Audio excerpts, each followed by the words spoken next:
Bienvenidos, soy Óscar Valladares y hoy vamos a poner en contexto 4 temas. En primer lugar, vamos a analizar la escalada en el conflicto entre el Estado de Israel y la República Islámica de Irán y la organización terrorista libanesa Hezbollah. Luego analizaremos el cambio de mando en México. Claudia Sheinbaum ha empezado su mandato este 1 de octubre y ella pertenece a Morena, el Movimiento de Regeneración Nacional. Esto es el partido oficialista fundado por Andrés Manuel López Obrador, el presidente saliente de México. En tercer lugar, vamos a analizar los últimos hechos relacionados con la dictadura venezolana y la resistencia democrática encabezada por María Corina Machado. Y para finalizar, vamos a ver el caso de Eric Adams, alcalde de Nueva York, perteneciente al Partido Demócrata, quien viene siendo investigado por soborno y fraude. Bueno, empecemos con el Medio Oriente. En las últimas semanas se han dado varios sucesos que han intensificado el conflicto entre Israel y el grupo terrorista libanés Hezbollah y la República Islámica de Irán. Entre los días 17 y 18 de septiembre se dio esta operación atribuida al Mossad en la que estallaron miles de vipers y walkie-talkies en posesión de los militantes de Hezbollah. Luego Israel intensificó sus bombardeos contra objetivos de Hezbollah en Líbano y mediante estos bombardeos consiguió eliminar a Hassan Nasrallah, el líder de esta organización terrorista por más de 30 años, desde 1992. Posteriormente, Israel inició una campaña terrestre en el sur del Líbano, la Operación Flechas del Norte, y al día siguiente del inicio de estas operaciones, la República Islámica de Irán ha bombardeado Israel con misiles balísticos. Se trata del segundo ataque directo de Irán contra territorio israelí y a la fecha estamos a la espera de la respuesta de Israel. Para analizar este tema nos acompaña desde Washington, D.C., Hugo Achá, especialista en seguridad global, analista internacional e investigador principal del Center for a Secure Free Society. Hugo, gracias por acompañarnos. Bueno, para empezar, ¿qué implica la muerte de Hassan Nasrallah? ¿Cómo afecta a Hezbollah su desaparición? Bueno, en circunstancias diferentes se hubiera podido hablar de la ya hoy día legendaria capacidad de adaptación de Hezbollah. El problema es que no fue solamente la eliminación de Hezbollah, fue un proceso muy minucioso, implacable, que primero destruyó las capacidades de comunicación, coordinación, rompió la cadena de comando y control y terminó también eliminando a los sucesores. Y como si esto fuera poco, simultáneamente con la eliminación de Nasrallah, Israel también eliminó al principal jefe militar de apoyo enviado por Irán, que es básicamente el subcomandante de la Guardia Revolucionaria, el general Abbas Nifurushan. Entonces, estamos hablando de algo que alcanza una profundidad y una escala que para poderlo comparar tendríamos que retrotraernos a lo que significaron los conflictos de la Guerra de los 6 días o el Yom Kippur, porque Israel está hoy en una situación que es curioso. Es un contraste de la noche y el día entre aquellos días de octubre, a donde fue sorprendido por las capacidades generadas por Hamas, por Hezbollah, y esta hoy implacable, vuelvo a reiterar usando el término, serie de operaciones que han dejado a Hezbollah fuera de balance estratégico.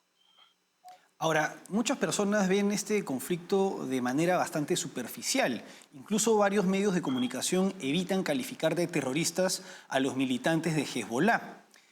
Prefieren denominarlos los milicianos. ¿Qué organizaciones y qué países consideran a Hezbollah una organización terrorista? ¿Cuál es la verdadera naturaleza de esta organización islamista? Bueno, en esto no tiene por qué haber una definición desde la perspectiva de una opinión sesgada. Uno de los grandes éxitos de Nasrallah fue la diversificación y la sofisticación de la organización. La manera en la cual, y puedo citarte por ejemplo un trabajo excepcional del doctor Emanuele Ottolenghi, que te demuestra la manera en la cual Hezbollah, al igual que Hamas, al involucrarse en los ciclos del crimen transnacional organizado, terminaron construyendo una retaguardia financiera profunda tan eficiente que invirtió la relación económica que tenía Irán con sus proxies. Y a través de este ciclo fue Irán quien pudo cabalgar esa plétora de recursos para ampliar su proyección de poder en el hemisferio occidental, algo que antes no había podido desarrollar. En relación al terrorismo, bueno, la historia está allí para demostrarte que dentro de su estructura, dentro de sus principios, dentro de su manera de encarar este proceso de resistencia, como lo denominan ellos mismos, el terrorismo fue el arma elegida. El terrorismo como arma elegida desde el punto de vista de reconocer la superioridad convencional en el terreno y la mayor capacidad estratégica militar, otra vez en el terreno de lo convencional, que tenía o tiene el Estado de Israel. Así que es muy difícil negar estos aspectos. De hecho, son un reconocimiento a las capacidades desarrolladas el que hubieran podido en octubre dejar a Israel en lo que es tal vez su mala hora, su peor momento estratégico, porque no solamente fueron capaces desde lo financiero, desde lo militar, desde lo operativo, sino también en la generación de una narrativa de cómo este concepto se asentó en todo Occidente. Fíjate que casi fueron pogroms los que se dieron en centros académicos de pensamiento y en el debate político en muchos países de Occidente en contra de Israel a raíz de las capacidades desarrolladas por Hezbollah, Hamas y por los países que la apoyan. Ahora, por otra parte, una vez iniciadas las operaciones terrestres de las Fuerzas de Defensa de Israel en el sur del Líbano, el gobierno libanés no está enfrentando a Israel, todo lo contrario. Han replegado sus fuerzas y el primer ministro Nayib Mikati señala que tiene la intención de acogerse a la resolución 1701 del Consejo de Seguridad de las Naciones Unidas. Con esta postura, ¿no se están poniendo en los hechos en contra de Hezbollah? Es una situación de delicado balance. Primero, el gobierno del Líbano tiene dentro a Hezbollah a través de su brazo político, el denominado Partido de Dios. Tiene también una fuerte presencia desde el punto de vista de la viabilidad financiera de lo que es el Líbano en su concepto estatal. Lo que me parece, y en esto es pues una opinión, es de que hay voces autorizadas en la comunidad de análisis e inteligencia que indican de que los ataques de octubre tomaron por sorpresa a Nasrallah. Y Nasrallah intentó de cierta manera ver si podía haber una contención. Terminó siendo esclavo de su mensaje, de sus propias palabras, y abriendo un conflicto que Israel ha desarrollado con el máximo de sus capacidades. ¿Qué quiero decir con esto? Me parece que la actitud del gobierno de Líbano también pretende proveerle un punto de repliegue a una organización que está terriblemente golpeada para que la comunidad internacional, que vuelvo a repetir, tiene claramente hoy día mayoritariamente una visión contraria a la posición del Estado de Israel, pueda contener el conflicto y permitirle reagruparse en esa zona. Puede ser una apreciación estrictamente personal, pero me da la impresión que tiene lógica estratégica. Ahora, con respecto a la República Islámica de Irán, al día siguiente del inicio de las operaciones terrestres de Israel en el sur del Líbano, la operación Flechas del Norte, el 1 de octubre, Irán lanzó este bombardeo con misiles balísticos contra Israel. Se trata del segundo ataque directo de Irán contra territorio israelí. ¿En qué se diferencia este bombardeo del del 13 de abril? Bueno, el primero fue claramente un gesto.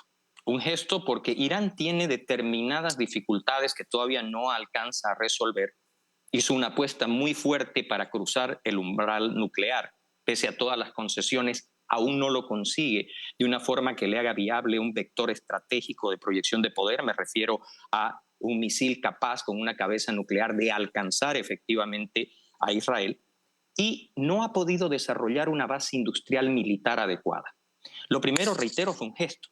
Este trató de ser un ataque, pero se ha topado nuevamente con algo que desde lo que fuera Desert Storm, recordarás aquella operación de la coalición montada por los Estados Unidos en el conflicto contra el Irak de Saddam Hussein, la superioridad tecnológica de lo que tiene Israel, avalado y apoyado en tecnología occidental y que se ve graficado en el Iron Dome, no le permite a Irán un efecto tan contundente como lo hubiera querido. Sin embargo, simultáneo con esto, en Hebrón mueren media docena de personas asesinadas por un terrorista.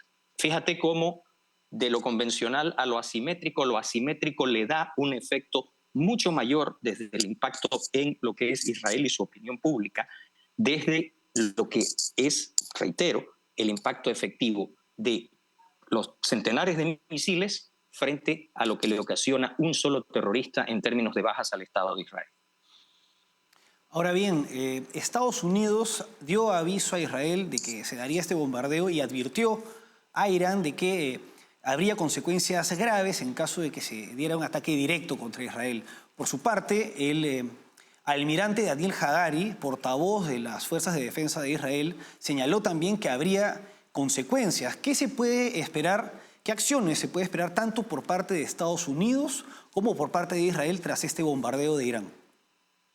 Eso en este momento es una situación que probablemente todas las agencias de inteligencia de las grandes potencias del mundo están tratando de develar. La manifestación que realizó el presidente de los Estados Unidos indicando de manera bastante contundente de que rechazaría cualquier tipo de ataque que involucrara la infraestructura asociada al programa nuclear de Irán, te dan una pauta del nivel de incertidumbre que hay hoy.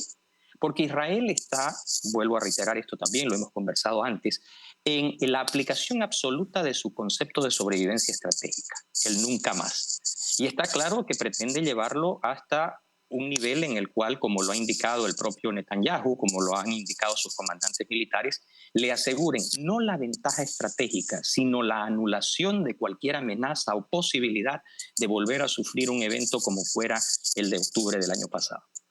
Ahora, teniendo presente lo que señalas, Hugo, ya eliminaron a Ismail Haniyeh en Teherán, líder de Hamas. Ya acabaron con el cabecilla de Hezbollah, Hassan Nasrallah. Pero quedaría el personaje que está detrás del financiamiento de estas organizaciones terroristas, de estos proxies, el ayatolá Ali Khamenei. Teniendo presente que se trata de un jefe de Estado, ¿existen posibilidades de que Israel ataque directamente al ayatolá con el fin de promover la caída de su régimen? Y esa es una posibilidad que a la luz de los hechos recientes no se puede descartar. No se puede descartar, no quiere decir de que considere que sea la probabilidad de mayor, tal vez, nivel de consideración en el análisis de las fuerzas de defensa israelíes. Pero hoy no se puede descartar, porque, reitero, tengo, y creo que es una impresión basada en hechos, la opinión de que Israel ha decidido que su ofensiva estratégica no se detendrá por ninguna otra consideración que no sea el aseguramiento pleno de la protección y la sobrevivencia del Estado de Israel. A partir de allí, ¿cuáles sean las alternativas? A mí me llama muchísimo la atención que el propio presidente de los Estados Unidos salga y de forma explícita diga que no aceptaría un ataque en contra de la infraestructura vinculada al programa nuclear de Irán, ¿es cierto? Eso ya te da una idea de que los propios Estados Unidos no tienen una plena certeza de la intención y la secuencia de aplicación desde lo estratégico a lo táctico que tiene en este momento el Estado de Israel, sus mandos políticos y sus mandos militares. Ahora, Hugo, para terminar, ¿cómo queda la figura política de Benjamín Netanyahu tras estos innegables éxitos temporales, al menos, en materia de seguridad con respecto a la eliminación y el mermar a estas organizaciones terroristas? Bueno, mira, si hay algo que se puede decir de Netanyahu es que en este proceso es un consumado sobreviviente de la arena política. Fíjate que en una rápida secuencia pasa de estar al borde del impeachment, procesado, por cierto, siempre repito esto, por un juez árabe, lo que te demuestra la funcionalidad e institucionalidad sólida que tiene el Estado de Israel y su ejemplo para toda la región, a crear una frágil coalición, a sobrevivir el peor desastre de seguridad y de los servicios de inteligencia de Israel, a convertirse en un líder que, según la última encuesta, tiene su popularidad en alza porque podría, reitero el tono condicional de esto, ser el líder que asegure esa sobrevivencia desde el marco estratégico para el Estado de Israel y sus propósitos de preservación y sobrevivencia futuro. Hugo Achá, especialista en seguridad global, analista internacional e investigador principal del Center for a Secure Free Society. Hugo, ha sido un gusto. Un placer, a sus órdenes. Bueno, ahora vamos a una pausa y regresamos con el cambio de mando en México.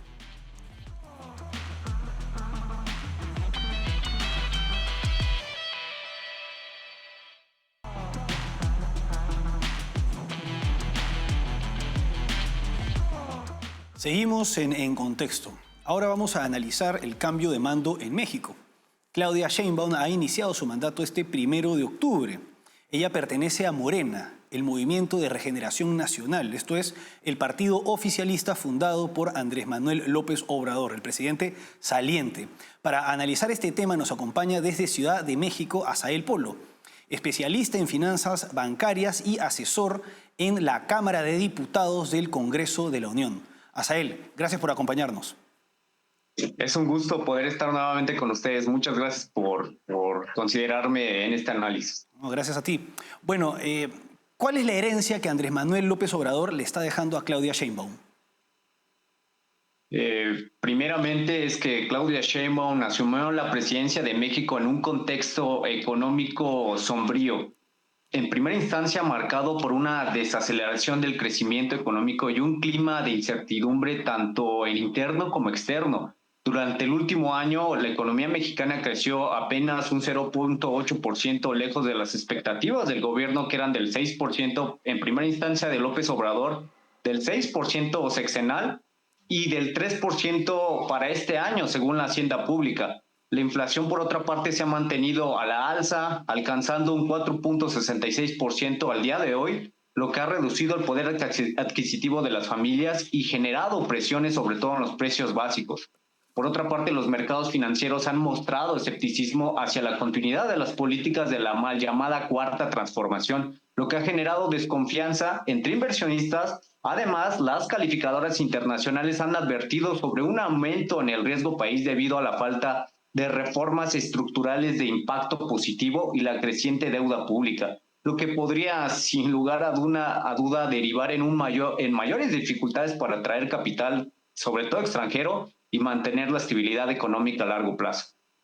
Ahora, con relación al cambio de mando, el gobierno mexicano invitó al dictador cubano Miguel Díaz-Canel, quien se presentó en un avión que tenía matrícula venezolana. También invitó a los dictadores de Rusia, Putin, y Nicolás Maduro, de Venezuela, quienes no se presentaron, pero al mismo tiempo no invitaron al rey de España. ¿Qué implica este desplante diplomático? Sobre todo el tema ha sido muy mediático. La decisión de no invitar al rey de España, Felipe VI, a la toma de posición de Sheinbaum y el resurgimiento de un discurso divisorio refleja una postura radical que busca afianzar una narrativa nacionalista y confrontativa. Este acto envía señales, a mi consideración, negativas tanto a nivel diplomático como político. Exacerba sobre todo las tensiones con España, que no está de más decirlo que es uno de nuestros principales socios comerciales e inversionistas en México, lo que podría sin lugar a dudas repercutir en las relaciones económicas bilaterales. Por otro lado, al optar revivir un discurso polarizador, Sheinbaum prioriza la retórica de confrontación, sobre todo en la diplomacia, lo cual profundiza la división interna y desvía la atención de los verdaderos problemas del país. Esto se ha comentado con mucha profundidad, como la inseguridad, la economía estancada y la fragilidad institucional. Esta postura, a mi consideración, también alienta a sectores moderados y empresariales, quienes ven estas acciones como un riesgo para la estabilidad y la inversión extranjera, generando, sin lugar a dudas, mayor incertidumbre sobre el rumbo de este gobierno. En lugar de buscar una política exterior pragmática que favorezca el ecosistema de mercado y el comercio sobre todo, esta estrategia refuerza una visión ideológica que podría aislar a México desafortunadamente en el escenario internacional y generar consecuencias negativas a largo plazo, tanto en términos diplomáticos como económicos. Ejemplos sobran en América Latina sobre este tipo de posturas. Asael, una de las primeras medidas de Claudia Sheinbaum como presidenta ha sido emitir un decreto de disculpa por la matanza de Tlatelolco, que fue hace 56 años, en 1968. ¿Cómo se posiciona políticamente su gobierno con esta medida? Sí, claro, y esta posición la hizo el día de ayer en su primera mañanera, así le llaman a a sus informes matutinos. Ella dice que es una hija de la cruel matanza de 1968 y toma a mi consideración una rajada política sobre este tema, porque recordemos que cuando sucede esa matanza en el 68, después de que se le culpa al presidente en turno en ese momento, que era Gustavo Díaz Ordaz, López Obrador decide afiliarse y tomar rumbos políticos al partido donde pertenecía este expresidente y que además pues tuvo bastante tiempo como toma de poder de facto. Entonces sí es un poco contradictorio que a la luz de que se llame como una persona que defiende este tipo de legítimas luchas y de legítimas convicciones, tengas de ejemplo a un expresidente que sin lugar a dudas no le dio lugar hasta en el momento donde saca raja política y tomar el poder como tal. Ahora, el presidente de Colombia, Gustavo Petro, quien es ex militante de la organización terrorista M-19, a su llegada a México declaró que Claudia Sheinbaum había pertenecido a esta organización y se jactó de que el M-19 ha conseguido que dos de sus integrantes sean presidentes en Latinoamérica. ¿Qué hay detrás de estas declaraciones? ¿Qué se sabe de este supuesto pasado subversivo del actual presidente mexicano? Las respuestas suelen ser muy ambiguas sobre este tema. La presidenta ha salido a decir, porque no es nuevo esto ya se había tocado por parte del presidente Petro sobre Sheinbaum. Sin embargo, la presidenta ha reiterado en diversas ocasiones que ella no perteneció a un movimiento como tal, que ella no está vinculado a este tipo de organizaciones llamadas por algunos como terroristas y que se desvincula completamente de esto. Por el otro lado, lo que sí es muy marcado es que tienen una agenda política que sirve como tal a algunos congresos como los foros de Sao Paulo, algunos congresos socialistas que están inclusive ahorita muy aliados con alas muy radicales de España, eh, aprovechando el momento político que tienen ahorita de tensiones sobre esta cuestión de ofrecer disculpas por parte de la colonización de los españoles a México. Pero como tal, tener información fidedigna o concreta o ya objetiva si perteneció o no a este grupo terrorista, me parece que estaría un poquito acelerado poder ser afirmativos con esto. Ahora bien, Andrés Manuel López Obrador ya no es presidente de México y tampoco oficialmente es el líder de Morena. Sin embargo, ¿qué influencia va a tener en el gobierno de Claudia Sheinbaum? Esto es muy marcado completamente. Sheinbaum es vista como una clara continuación de López Obrador, ya que comparte, pues obviamente, su visión política, su visión ideológica y su compromiso con su movimiento. Hoy ha prometido seguir políticas sociales semejantes, si no es que iguales, económicas y de su mal llamada de austeridad, y mantiene un enfoque en programas de bienestar y una retórica nacionalista, que eso sin duda no creo que vaya a disentir en ningún momento de su sexenio. En lo económico sigue defendiendo un papel desafortunadamente protagónico del Estado en áreas estratégicas como la energía y se resiste a las privatizaciones con mucho énfasis lo hacen y buscan fortalecer a empresas públicas como Pemex y CFE que tienen balances financieros verdaderamente desastrosos. No está de más decir que Pemex, nuestra petrolera mexicana, nuestra empresa pública, es la más endeudada del México. Actualmente está más o menos debe 110 mil millones de dólares y CFE pues prácticamente le pisa los pies. También tiene una deuda muy semejante de 1.9 billones de pesos. Entonces, en ese contexto, al igual que López Obrador, Sheinbaum ha mantenido un discurso de confrontación con las élites económicas, a pesar de que sí los favorecen, sí favorecieron en el sexenio de López Obrador a este grupo empresarial y que posiblemente va a haber continuidad con Sheinbaum, aunque ellos digan que no, y ciertos medios de comunicación le asignan una partida presupuestaria muy alta a este tipo a las personas que son, digamos, subsecuentes a la visión política de este gobierno y refuerza la narrativa del pueblo contra los privilegiados. Sin lugar a dudas va a haber una continuidad. Es una reelección perfecta a mi consideración. Ahora, ya se consiguió la aprobación y promulgación de la reforma judicial, pero ¿qué otras reformas impulsará Sheinbaum en el marco de la llamada Cuarta Transformación? Lo habíamos comentado igual en otro espacio que el expresidente López Obrador envió un paquete de 20 reformas al Congreso de la Unión que llegaron en marzo de este año, sobre todo a la Cámara de Diputados, y en la cual por lo primero que iba era sobre una reforma al Poder Judicial. Eso, bueno, ya sabemos qué pasó, ya ha marcado un antes y un después sobre la certidumbre institucional en este país y el Estado de Derecho en sí. Pero hay otras que están preocupando mucho. Principalmente yo hago énfasis en que los programas sociales, si bien son necesarios los programas sociales siempre y cuando sigan una regla, la regla de oro que deben de ser focalizados y temporales, lo que está sucediendo con este gobierno es que ya no pasan a ser nada más programas o acciones de gobierno, sino los elevaron vía reformas constitucionales a rango constitucional. Es decir, que este tipo de programas ya pertenecen a un gasto ineludible. Aquí en México se les conoce como gasto no programable. Entonces, al elevarlo al gasto no programable, prácticamente el 60% del presupuesto ya no puede ser manejado o difícilmente lo puedes modificar para el siguiente ejercicio fiscal. Es algo que preocupa demasiado. En estos momentos es,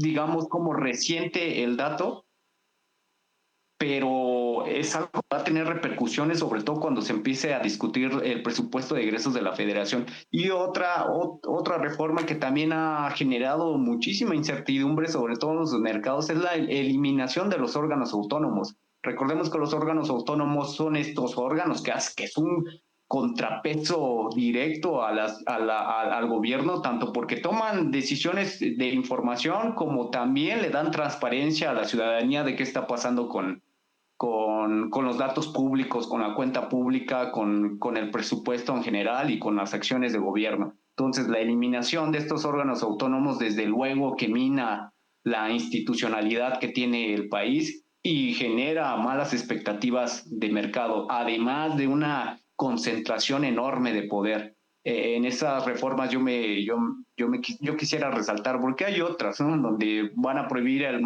maíz transgénico, el fracking, la explotación minera a cielo abierto, pero bueno, esa ya tiene otro tipo de implicaciones y tal vez son de otro carácter técnico. Por lo pronto, la reforma al Poder Judicial, la elevación de programas sociales a rango constitucional y la eliminación de órganos autónomos son los que más preocupan y han generado mayor incertidumbre a los mercados. En estas circunstancias, ¿cuál es la situación de la oposición? La oposición sin duda sigue marcándose como un ente político que va a estar en contra de todas estas decisiones. Tal vez lo comentábamos anteriormente, que se veía debilitado por lo que había, por la traición del senador Yunes para que se pudiera aprobar la reforma judicial. Pero en este caso y recientemente han tomado una posición que para mí parece muy valiosa en decir que no debemos de ser tibios. Es decir, que no apoyar cualquier reforma que envíe Claudia Sheinbaum con el objetivo de captar políticamente a algunos actores que están a favor del movimiento de la Cuarta Transformación. Eso se me hace muy loable, se me hace plausible, que no tomemos medias tintas y que nos vayamos por un lado. No es que esto sea radical, pero sí es una postura que le da fortalecimiento político a la oposición. Por otro lado, lo que sí lamento un poco es que no hayan iniciativas todavía muy concretas o muy mediáticas sobre el quehacer que viene para México, porque son retos muy desafiantes, sobre todo en términos de seguridad y en términos económicos. Eso sí lamento un poco, que todavía no se haya explorado nuevas alternativas. Digo, ya están en comento algunas, pero todavía siguen, digamos, muy templadas, muy ambientales y no han salido al público en general. Eso sí es un quehacer que deberían de tomar desde este momento, que se vea que la oposición tiene un proyecto alterno y un proyecto muy completamente diferente a lo que está proponiendo Morena, porque prácticamente en los comicios presidenciales se dedicaron a quererle combatir al oficialismo con políticas de izquierda. Pero imagínense ustedes, si nosotros tenemos, si Morena te está ofreciendo un producto original y la oposición te ofrece un producto clon de lo mismo y gratuito, pues desde luego que la gente va a querer lo que es original y gratuito. De esa forma no podemos seguirle peleando a Morena. Entonces, por último, sí celebro que la oposición tenga ahorita claramente marcado que no debemos de ser tibios y de tomar un bando y con base a ese mando generar iniciativas de alto impacto diversas a Morena. Asael Polo, especialista en finanzas bancarias y política económica, además de asesor en la Cámara de Diputados del Congreso de la Unión. Asael, ha sido un gusto. No, el gusto es mío y un saludo a toda la audiencia de TVL en español. Gracias. Bueno, vamos ahora a una pausa y volvemos.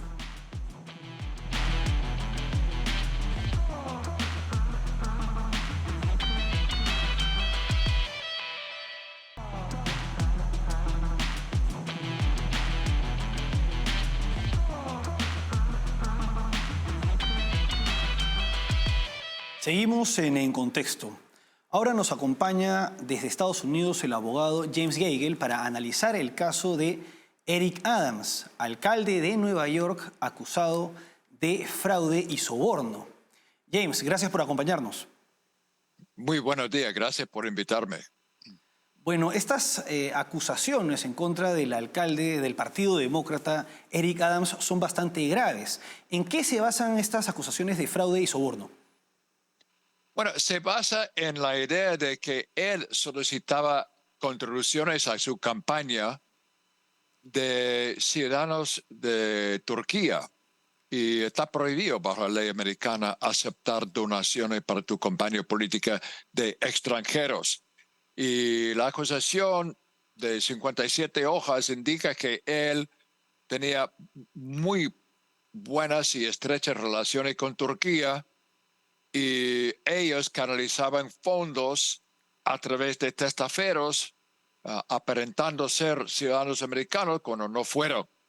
Y él aprovechó de esto recaudando más de $10 millones y más de $10 millones del fondo del Estado, porque para cada dólar que uno contribuye, un ciudadano contribuye, el Estado de Nueva York pone $8. Hay un fondo para esto. Entonces, él aceptó la donación sin divulgar que no fuera ciudadano, testificó bajo juramento de que sí fueron ciudadanos y aceptó fondos del Estado de $10 millones.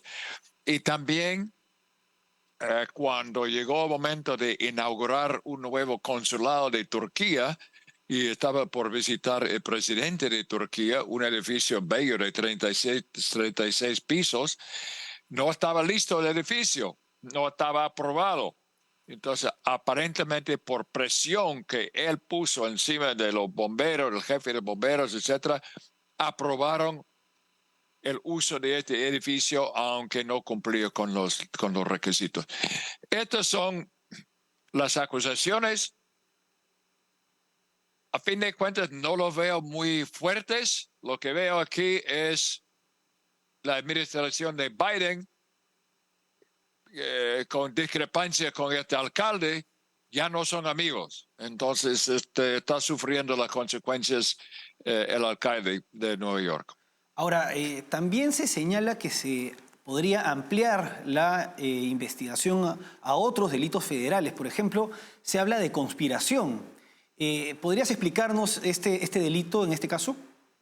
Sí, se habla de conspiración, un complot, digamos, de más personas involucradas en una red de personas que están armando ese tipo de patraña en contra de los ciudadanos de Nueva York, aceptando más donaciones de otros países, de otras personas que no son ciudadanos de los Estados Unidos. Están indicando esto, pero no doy mucho fe a esto. Inmediatamente quisiera ver si es realidad o no, pero el fiscal dijo en una conferencia de prensa que es probable. Entonces, bueno, cuando el fiscal dice que es probable o muy probable, espero ver más cargos, sí. También este alcalde, Eric Adams, se ha declarado inocente o no culpable, lo que es prácticamente lo mismo. ¿Qué tanta base tiene su defensa? La defensa es buena. Él tiene buena defensa. Mira, él fue muy amigo y muy aliado en el año 21 cuando fue elegido con el presidente Biden. Llegó la crisis de los inmigrantes a Nueva York y el presupuesto de Nueva York va a ascender más de 12 mil millones de dólares para atender los que están buscando asilo político. Más de 100,000 personas, está ascendiendo a 200,000 personas. Han abierto 200 hogares para que viva esta gente. Lo están suministrando dinero, tarjetas de crédito. Y él, de un momento a otro, comenzó a reclamar, hasta lideró una protesta contra la administración de Biden por no ayudar la ciudad con esos inmigrantes pidiendo el asilo. Y ya su alianza, su amistad ya terminó. Biden lo despidió de su campaña de reelección. Y a pocos meses de este pleito entre los dos viene la acusación. Entonces, para mí la lección es que no discrepes con el régimen actual. Hemos visto cómo ellos tratan los del Partido Republicano, los conservadores, los llaman terroristas, etcétera. Ahora estamos viendo de que puedes ser miembro del Partido Demócrata. Si tú no estás de acuerdo, si tú tengas una opinión en contra, vas a sufrir las consecuencias. Porque veo que la acusación es como que no hay una conexión directa, por ejemplo, entre donaciones que él recibió o beneficios que él recibió del gobierno de Turquía en años pasados, en la apertura de del nuevo edificio para el consulado. La Corte Suprema de nuestro país ha dicho que hay que establecer una conexión directa. Yo te pago tal y tú me das X, ¿no? Esto fue favores, viajes de desarrollo de negocios, como hacen todos los alcaldes, entidades ONG, gobierno de Turquía pagó en parte sus vuelos, su estadía. Lo que veo sí fue exagerado. Él recibió muchos beneficios, pero los demócratas salen con impunidad con ese tipo de cosas. O cuando hay infracciones, hay multas en la vía civil. No es fácil llegar a la vía penal por lo que él hizo. La parte fuerte del caso podría ser de que hay comunicaciones entre entidades de Turquía, del gobierno de Turquía y los oficiales de él, diciendo, ok, como ciudadano turquía no puedo donar directamente, voy a colocar personas y vamos a donar en nombre de estas personas de que son ciudadanos. Bueno, eso es garrafal, ¿no? Eso es obviamente que esto es ilegal. Miembros del equipo de él pusieron de acuerdo a hacer esto.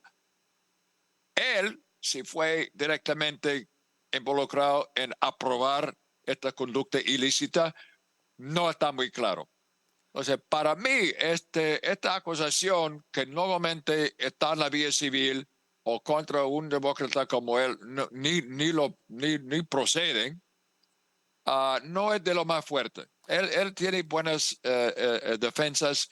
Yo veo un tenor aquí política, porque él lideraba hasta protestas en la calle contra la administración de Biden por no haberlo ayudado con personas pidiendo el asilo. Y hay que recordar, 95% o más de este reclamo de asilo son ficticios, son falsos, son fraudulentos. Es horrible el sistema como se está, y Biden está enviando avión tras avión a la ciudad de Nueva York y cortaron $1,000 millones del presupuesto de la policía, de los bomberos, de la colección de basura, de los servicios básicos de Nueva York, para encontrar 12,000 millones de personas para atender reclamos ficticios de inmigrantes que Biden está enviando a la ciudad sin pagar, sin ayudar a la ciudad por lo que está enviando. James, Entonces el pobre alcalde está sufriendo las consecuencias de expresar su opinión. Con respecto a las consecuencias, como has mencionado, se está viendo afectada su capacidad de gobierno, pero por otra parte se señala que la gobernadora del estado de Nueva York podría destituirlo. ¿Qué posibilidades existen con respecto a esto? Podría destituirlo y depende para mí qué alianza tiene ella con Biden, ¿no? Lo podrían destituir.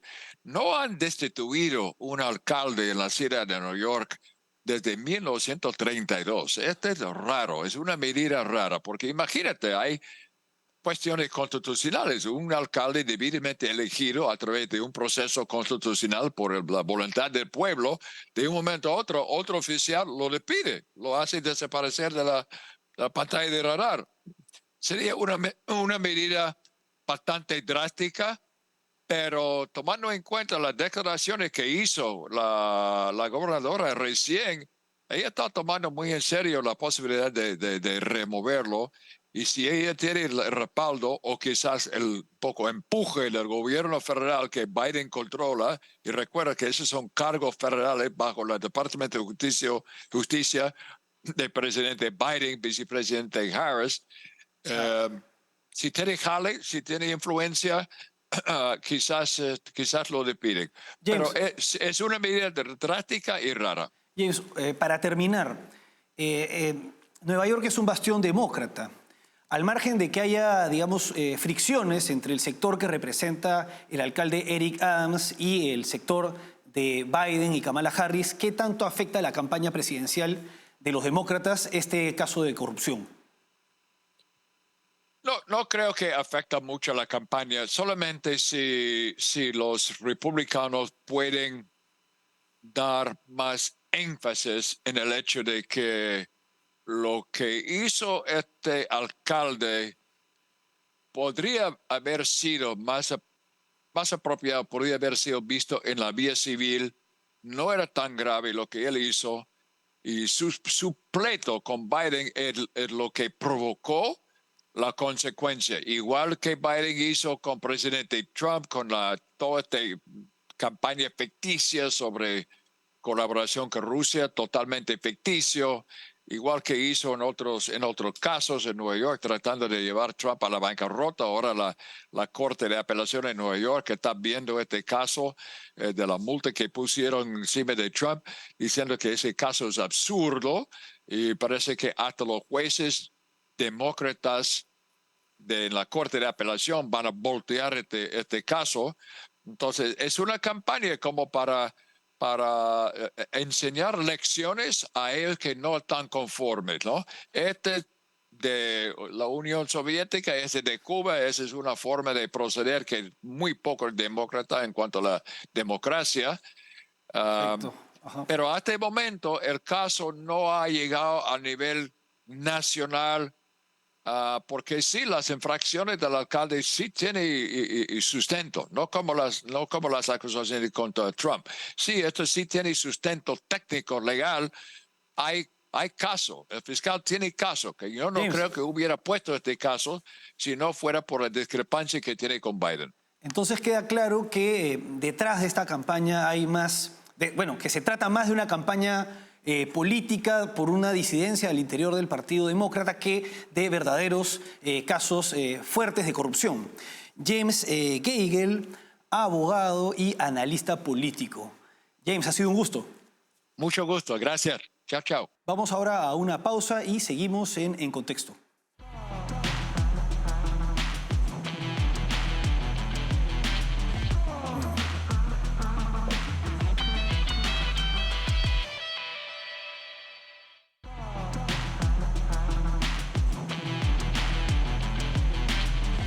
Seguimos en Contexto. Han pasado más de 2 meses desde las elecciones venezolanas y, lamentablemente, aún no se ven avances que conduzcan a la caída del régimen de Nicolás Maduro, más allá del apoyo internacional a la oposición. A pesar de esto, la resistencia democrática se mantiene firme. Para analizar este tema nos acompaña desde Washington, D.C., César Báez, abogado y analista político. César, gracias por acompañarnos. Hola, ¿qué tal? Un gusto siempre estar acá. Bueno, César, ¿cuál es la situación de la oposición venezolana tras la salida de Edmundo González Urrutia del país? Bueno, tras cumplirse 2 meses después del 28 de julio, el régimen venezolano ha iniciado una etapa de represión realmente nunca antes vista en nuestra historia como república, una etapa de represión que ha superado en números y en crueldad incluso a las peores dictaduras militares que Venezuela vivió en el siglo XX. Y esto claro que ha tenido su efecto. Primordialmente nos encontramos en una situación con más de 1.900 presos políticos, un número que pasó de aproximadamente 300 antes de las elecciones a más de 1.900 de casos confirmados de presos políticos. Sobre todo también la desarticulación de los partidos políticos en el terreno. Muchos de los líderes, de los movilizadores a nivel local, estatal, han tenido que huir del país frente a la represión. Y por último, y también quizá más importante, el hecho de que Edmundo González fue forzado a partir hacia el exilio en España.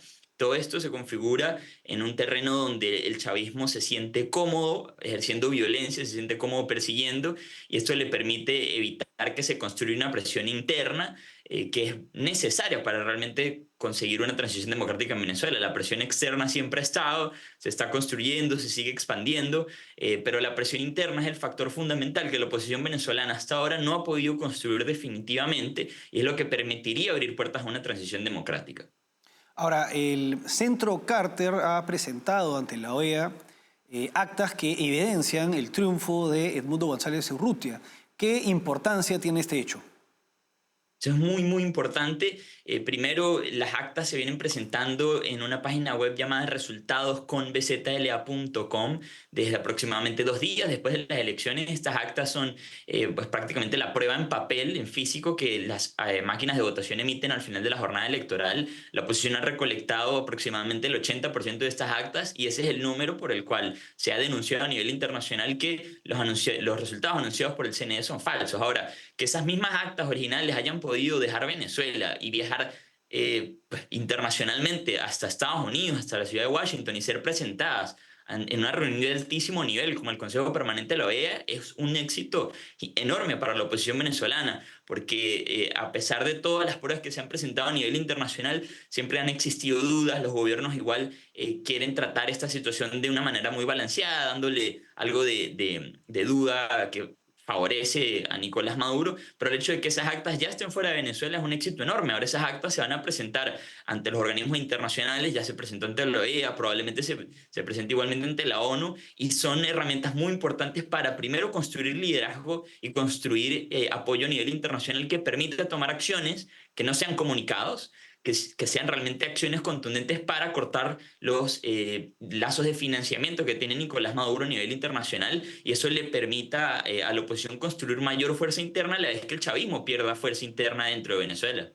Por otra parte, en el Senado de Estados Unidos hay un proyecto para aumentar la recompensa para todo aquel que contribuya con información a la captura de Nicolás Maduro, aumentar la recompensa de 15 millones a 100 millones de dólares. ¿Qué tan determinante podría ser esto? Esto es muy, muy importante porque parte de la transición a nivel internacional de los comunicados, de las condenas, de las reuniones y demás a las acciones concretas, pues primero necesita construirse un contexto en el que estas acciones concretas dirigidas contra el régimen venezolano pues sean legales y sean posibles. Y creo que el aumentar la recompensa es una nueva herramienta que genera más viabilidad, y como lo han dicho los propios senadores republicanos, no va a ser una recompensa que salga de los bolsillos de los contribuyentes estadounidenses, sino que a través de los activos que el gobierno estadounidense y la comunidad internacional ha conseguido, no del Estado venezolano, sino producto de la corrupción por parte del chavismo, es que ese tipo de recompensas se pueden ofrecer. Y esto va de la mano con la petición constante que están haciendo países en Latinoamérica. Pronto se reunirá incluso la Unión Europea para discutir la posible solicitud al Interpol de una orden de captura contra Nicolás Maduro. Igualmente esto se conjuga con la investigación de la Corte Penal Internacional por crímenes de lesa humanidad en Venezuela, que idealmente debería culminar con una orden de captura por parte de la Corte Penal Internacional contra Nicolás Maduro. Estas son acciones contundentes que aumentan la presión, pero sobre todo hacen que la capacidad de actuar del chavismo dentro de Venezuela y fuera de ella, sus vínculos con organizaciones criminales, sus negocios internacionales disminuyen, y por tanto su capacidad de financiamiento también. Y eso permite que su poder interno también disminuya. Por eso es muy importante pasar de los comunicados, de las condenas, a las acciones de este tipo. Por otra parte, el régimen viene difundiendo rumores de que María Corina Machado estaría dispuesta a salir del país. Sin embargo, ella ha anunciado la reactivación de los comanditos. ¿Qué rol podrían tener en esta etapa postelectoral? Bueno, recordando que los comanditos son esta estructura de organización ciudadana que María Corina ha propuesto incluso desde mucho antes de las elecciones para primero pues organizar a la sociedad venezolana, articular una sociedad venezolana que hace 1 o 2 años estaba completamente desarticulada, que no creía que un cambio era posible y que a partir de la primaria donde María Corina sale victoriosa, a partir de la elección del 28 de julio donde Edmundo González sale victorioso, pues esta estructura de comanditos que son pequeños organismos a nivel local, a nivel comunitario, donde las personas voluntariamente se organizan para participar en actividades de protesta, para defender el voto y demás. Luego de las elecciones, estas estructuras han sido bastante golpeadas por la represión y por la persecución. Ahora es muy importante ver cómo esa estructura pasa a ser un rol fundamental en la protesta dentro de Venezuela, que ya no va a ser una protesta de grandes dimensiones, donde siempre las cámaras se enfocaban en una gran avenida, muchas veces los medios de comunicación solo reportaban lo que pasaba en Caracas. Ahora esta estructura tipo comandito tiene una estrategia de enjambre, que es lo que explicaba María Corina Machado. Esto es muy importante porque ahora se plantean actividades de tipo comando, o sea, protestas cortas, breves, al punto, en sitios estratégicamente hábiles y seguros para las personas que van a protestar. Y ahora en vez de tener 10 protestas muy grandes, puedes tener 500 protestas pequeñas y aumentar el ritmo de la protesta, mantener a la gente activa, pero sobre todo mantener el reclamo para que el resultado del 28 de julio se mantenga. Ahora, volviendo a la estrategia a nivel exterior, regresando también a Edmundo González Urrutia, él ya salió de Venezuela y ahora está en España. Sin embargo, ¿no sería beneficioso que se traslade a un país que tenga una posición más adversa contra el régimen de Nicolás Maduro? Sí, por supuesto. Creo que desde España y por la manera en la que España está atada a la política exterior de la Unión Europea e incluso por los vínculos que tiene el Partido Socialista Obrero Español con el régimen venezolano, que son evidentes, son públicos, creo que España no es estratégicamente el mejor lugar para que Edmundo González ejerza su rol como un agente diplomático efectivo. Me parece que Edmundo González pudiera trasladarse a otro país, quizás Estados Unidos, desde donde tenga muchísima más libertad para expresarse, para actuar políticamente, para ser el agente diplomático que necesita en este momento, o que necesitamos los venezolanos en este momento a nivel internacional, y al mismo tiempo esto debe ir de la mano, debe ir coordinado con la acción de María Corina Machado dentro de Venezuela, que como mencionábamos hace un momento, el chavismo busca por todos los medios o apresarla o forzar su exilio para desarticularla políticamente y transmitirle a los venezolanos por parte del chavismo de que la oposición simplemente los abandonó en su lucha y que ya ni siquiera están dentro del país. Por eso es muy importante que Edmundo González no solo esté fuera de Venezuela en resguardo y en seguridad, sino que también esté políticamente activo. Por eso España puede ser un buen lugar por el hecho de permitir estas negociaciones que al final le permiten abandonar de Venezuela. Pero sinceramente también en muchos sentidos es un obstáculo por las limitaciones del asilo que él tiene frente al gobierno español. César Báez, abogado y analista político. César, ha sido un gusto. Muchas gracias a ustedes por la invitación. Bueno, ahora vamos a una pausa y regresamos.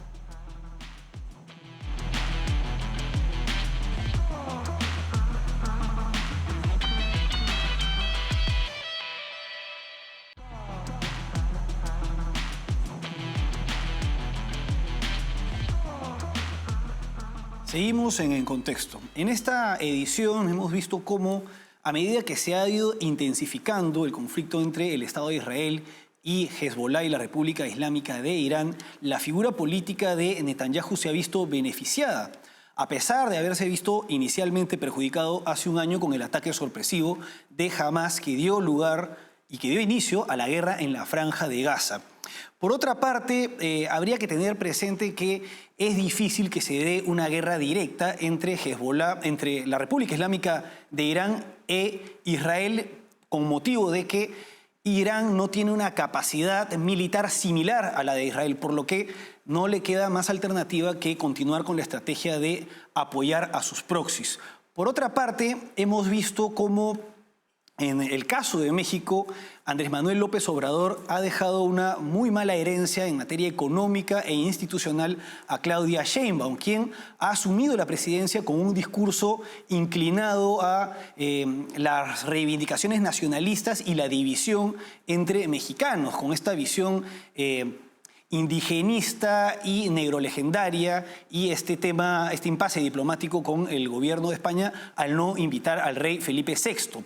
Por otra parte, la influencia de AMLO se mantendrá a pesar de que él ya no es ni siquiera formalmente presidente de Morena, esto es el partido oficialista, el Movimiento de Regeneración Nacional. Con respecto a Venezuela, la resistencia democrática se mantiene firme. Ha sido bastante relevante que el Centro Carter, que en años anteriores sus informes no fueron contrarios a los intereses del régimen, ahora ha presentado ante la OEA actas que evidencian lo que todo el mundo sabe, el triunfo de Edmundo González Urrutia, aunque con respecto al presidente electo de los venezolanos sería estratégico y mejor para los intereses de la oposición trasladarse a un país que tenga una posición más firme con el régimen de Nicolás Maduro que la que tiene el gobierno de España.